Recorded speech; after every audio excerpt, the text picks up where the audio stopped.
he's playing, he is playing my favorite deck, the blue-black deck. Yes. And he is going to be playing against our challenger, Josh from Seattle, who will be sporting the red-green deck. Red-green, lots of creature, lots of armor, lots of cleave. Exactly what blue-black doesn't want. Yeah. Oh, by the way, he is definitely not Slacks. Lane starts pretty fine. That Sorlakan surviving is actually nice. That's a rarity. Yeah, if she faces against any of the heroes, tends to die, but Lycan with that 4 health, not enough. Sorry, for 4 attack, not enough. And again, hero surviving in all 3 lanes, that will give him some flexibility as to where to put that Zeus, but at the same time denying the opponent the goal to like maybe get that one like large item at the beginning of the first shopping phase. You don't want to see that Blade of the Vigil coming out really soon, and you don't want to see like some of those nasty items this deck brings. Our challenger deciding between 2 great choices. He could develop another Bronze Legionnaire to maybe... Man, I smell the pizza. Sorry. It's really distracting.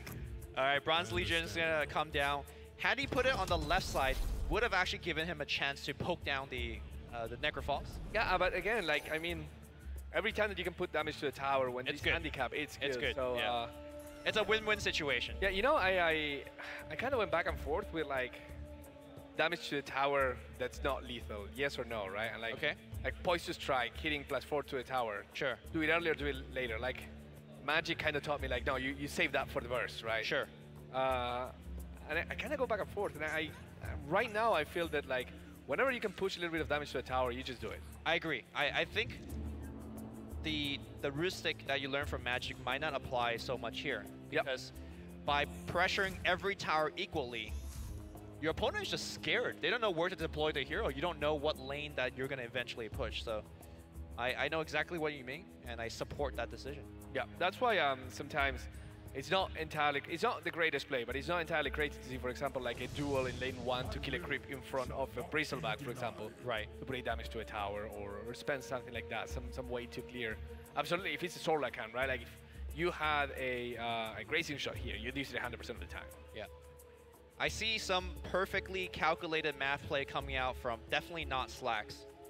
And this play speaks for itself, because Slacks would not see this play. We are going to see a better late than never, which gave a creep to the final lane, proccing the static once. Oh, look at this. And now we're going to see the best strafing run ever. Oh, opening the path for Zeus and for Sorlakan, putting 15 damage to the tower. That is 3/8 of the total. That's a complicated fraction. That is the power of math, what we just witnessed there. Math will win games for you.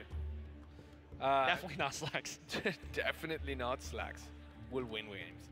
And here, that's another situation. Like, well, you can use that tool and get rid of that creep that is going to die anyways, or you can save it for later. The difference is putting 6 damage to that tower. He chooses to not do that because that duel might be useful later. Sure. And holds it. On the downside, he is opening definitely not Slacks to play something from his hand. And he does have a spell that he might want to play, but again, playing Dimensional Portal right now is sending a message that you are committing hard to this lane. Okay. And trying to make a strong push. And now this is where Grand Melee becomes pretty good here. Oh yeah. Although with that said, he will lose his own melee creep. I think that's still fine. Okay. Because Grand Melee is fantastic with Bronze Legionnaires that have 2 armor and don't care about that cleave. And he still has a hero where his opponent does not. And if he wants to have a hero in that lane, he will have to deploy Crystal Maiden, which again is fantastic when you have a Grand Melee because she will probably die to the side effects. Are we going to see a duel here? Yes, we will. This duel I'm a bigger fan of because it not only kills a hero, denies the black spells, but you also push quite a bit of damage. And nothing on your side dies by clearing their board and putting a lot of control. The tower is at 15 health. You're essentially saying, this is where you have to put your Crystal Maiden, and if you don't, you will lose your tower. I think Sunsfan might just lose the tower there. He might just say, look, I give up the last lane and I'll focus. Ooh, that was spooky. By the way, commander though, I think you put in lane 1. Yeah. By the way, both those creeps spawning on the left side, perfectly planned by definitely not Slacks. Yes. I see Assault Ladder in hand. I see another untested grunt in hand. Totally calculated. Yeah. This tower might just be dead right now. Could be. Right now. By the way, where are the Disciples of Nevermore? I don't think I've seen it in a single game today. Well, very lucky arrow, though. Will block Sorlacon's big hit. Yep. Still fine. Have the Oglodi Vandal, have the Assault Ladders. You can put a lot of pressure here, even the Dimensional Portal if you want to go really wide. Sure. You might want to save... Well, that's a question. Right? It's interesting. You probably want to have that wherever the Grand Melee and the Blade of Vigil aren't. But since definitely not Slacks doesn't know of the presence of these items, he might be falling into a trap right here. Personally, I like against a red deck to make the board as wide as possible. And the nice thing about that is if the board's really wide, then cards like Berserker's Call like really loses its effect. Oh yeah. Oh yeah, absolutely. So I would actually just go Dimensional Portal here, but he's also obviously thinking about the next lane, which I think CM wants to cast the portal there. Untested Grant going to the left, as he's correct. If it was going to the right, it could do some damage to Legion Commander, but not enough damage, first of all. And second, the retaliate from Legion Commander would just kill that Grunt. Yep. It's essentially like walking into a wall of spikes. Okay, a big hit here for 9. And here's where there's some options, mostly related to cleave by the challenger. Will he play the Grand Melee here? And that will not help. That will help him some, but it will not help him much because it will only kill a creep that he's already killing. Also the Blade of Vigil, same thing. Okay, Dimensional Portal is going to come down. And that's a bit of sizable pressure thanks to that Assault Ladder. Yeah, and that's 16 damage. It's 4 per creep. Yeah. 2 + 2 from the Assault Ladders. And definitely not Slacks. Choosing to sacrifice that third lane, but putting a lot of pressure in the first 2. Yes. And again, this is a deck that, the way things are going right now, definitely not Slacks is not scared of potentially losing the Ancient because there's just not that much power right now. Yeah. It's going to be a 3-turn Ancient kill to 4-turn Ancient kill. The red-green deck is really good at dealing the 30-40, very poor at dealing that last 80.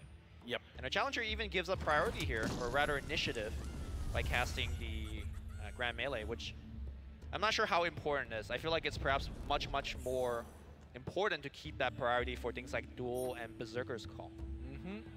At the same time, there's no coup de grace in the other deck. There's no really powerful initiative spells. There's Frostbite. Frostbite is Frostbite is actually very OP yeah. in this situation. Frostbite is a back-breaking spell against red. Both Duel and Berserker's Call because you can't actually do those spells. So we'll see whether a challenger is going to try to protect first or second lane. And it looks like it's going to be followed over the second lane. The first lane is going to get conceded. And I think for the arrows though. The arrows though. The arrows get the Sorlacan to aim at that Legion Commander. That Legion Commander is going to die because of that. However, a lot of damage is prevented to the tower. It wouldn't have been enough damage to kill the tower with the move from 16 to 1 health.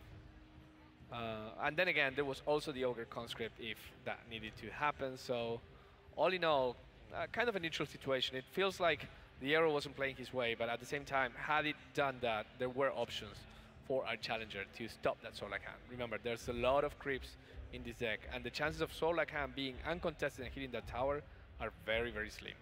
You know, given how the situation has developed with those 2 arrows, I really like, I was going to say, I like putting down the Ogre Conscript either in front of the Zeus or the Sorlacan and say, look, this is the real lane that I'm going to fight in now. Because if you look over to the mid lane, Conflagration is actually going to take down Pugna. Yes. And there will be no defense after that. Yep. There's some creeps that could be summoned to stop some of the damage, but the damage here doesn't come from any single strong source. The damage comes from a lot of little creeps, and that Assault Ladders stacks up that damage. Yeah, that is the true source, and well planned here by Sunsfan to make sure that the Pugna dies at the precise moment with the Conflagration. And here it comes. Boom, boom, boom, boom, boom. And there we go. That also buffing the Necrophos as well, giving him enough health to survive. There we go. And I do believe that's it. Well, also disabling the Grand Melee, right? So that is a lot less damage coming to the... Sure. Yeah.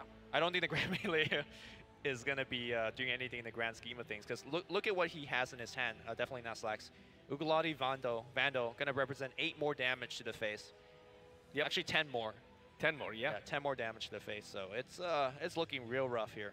Yeah, and if you are the challenger, you might be thinking, maybe I can put this Medieval Blacksmith in front of, the 3 damage creature. That gives a little bit of buff to Lycan, who is now out of range of that conflagration for future turns, stopping some of the damage. But yeah, Glody Vandal comes here, and that's like a slap on the face, because it's 10 damage for 4 mana, and with 2 mana remaining, there's not much that our challenger can do. And I think this game is a classic example of trying to save too many towers at once. Yes. I think at a certain point, you need to make this decision of, look, I'm going to lose at 1 tower, and that's okay. This game is best 2 out of 3, right? It's okay to lose 1.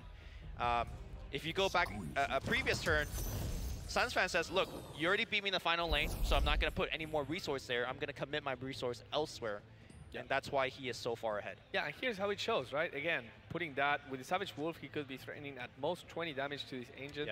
That's going to be 3 full turns to get that Ancient from 80 to 0, assuming he plays some other creeps on top of that. That's really not enough, because on the other hand, the first lane has no heroes coming back. Yep. This game is over. I mean, there could be some creep deployment. Technically not over. You're right, you're right. But we need some creep spawning and some arrows. I mean, one single creep could stop all the damage here. That red mist ball helps a lot, though. Yep. Game's not over until it's over. Let's see. There we go. Okay. Creeps are going there. There's a lot of arrows. Oh, but it's not blocking Sorlakan. That's gonna be game. That's the big hit. Will we see a Thunder Ghost Wrath, celebratory Thunder Ghost Wrath? Sure, why not? Oh, it's a celebratory VM. Assault ladder, fair enough. And with that, our challenger is thinking, what can I do? Can I do something? Can I heal something? Probably not. And there we go. Yeah. The blue-black deck prevails off of very well hero placements for definitely not Slacks. Yep. Well played by Sunsfan, well played by our challenger as well. He got to see, I think, a matchup that is really hard to play for the blue-black, but Sunsfan showing why he is one of the champions here.